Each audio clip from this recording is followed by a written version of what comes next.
सेदिन थिला फेब्रुआरी 6 तारिख 1953 मसीहा।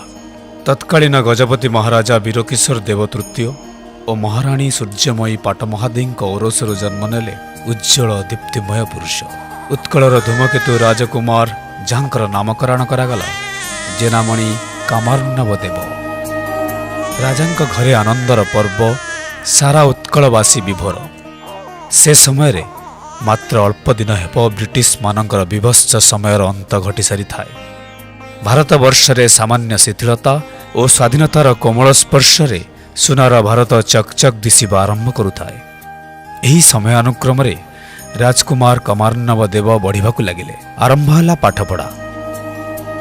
राजगुरुंक तत्वावधान प्रारंभिक विद्या समाप्त समय 1970 मसीहा रथयात्रा समय महाराजा वीरकिशोर देवंकर हुए तिरोधान।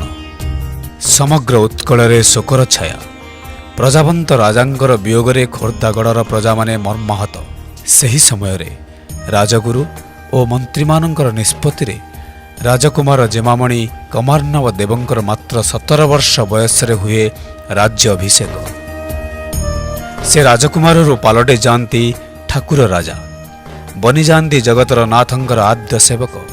आ नाम परिवर्तन हो घोषणा हुए श्री श्री श्री गजपति गौड़ेश्वर नवकोटि कर्नाट उत्कल वर्गेश्वर विराधि वीरवर क्षत्रिय कुल धूमकेतु संग्रामी सहस्र बाहु प्रबल प्रतापी महाराजा श्री श्री 108 श्री दिव्य सिंहदेव महाराज।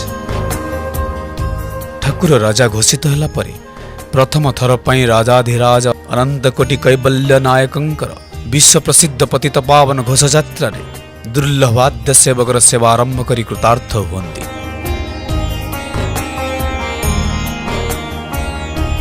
आउतापरे उच्च शिक्षा पई राज्यर सीमार परिको बाहरी पड़ती। प्रथमे रायपुर स्थित राजकुमार कॉलेज, परे दिल्ली स्थित सेंट स्टीफेन कॉलेज एवं तापरे दिल्ली विश्वविद्यालय रे आईनीर पाठ। एमितिकी चिकागो युक्तराष्ट्र अमेरिकार LLM। बाह, आजिर दिन रे प्रत्येक उत्कलवासी आम ठाकुर राजांक पाई गर्वित। केवल एतिकी नुहे, दिल्ली उच्च न्यायालय और भारतर सर्वोच्च न्यायालय रे वकिलातीर अनुभूति मध्य अर्जन करिसेंती। परे जगा प्रेम विभोर होई सबकिछि छाड़ी चकानयन बड़ भाई बलभद्र और जोगमाया सुभद्रांक सेवारे निजर जीवन को संपूर्ण उत्सर्ग कर दैछंती। आम समस्तंकर प्रिय तथा सम्मान्य पूज्य ठाकुर राजा केवल उच्च शिक्षित नुहंती, से जड़े महान धर्मपरायण महापुरुष। आउ सबुठारु बड़ कथा हला से होउछंती स्वयं जगन्नाथंकर चलंती प्रतिमा, लक्षे रजार मौड़मणि परमाराध्य ठाकुर राजा।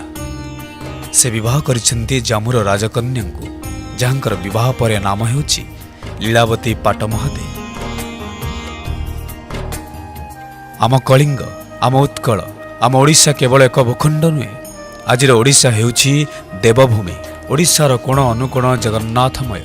जीए जे संप्रदायर हेउना कहीं जगन्नाथ और ठाकुर राजांक पई तांको हृदय निश्चिंत भाव भक्ति भल पाइबा रही आउ रहिथिबो।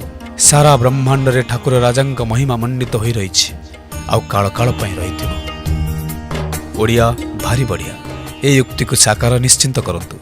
भल लागिथिले भल पाइबा निश्चिंत दियंतु। जय जगन्नाथ, जय जय जगन्नाथ।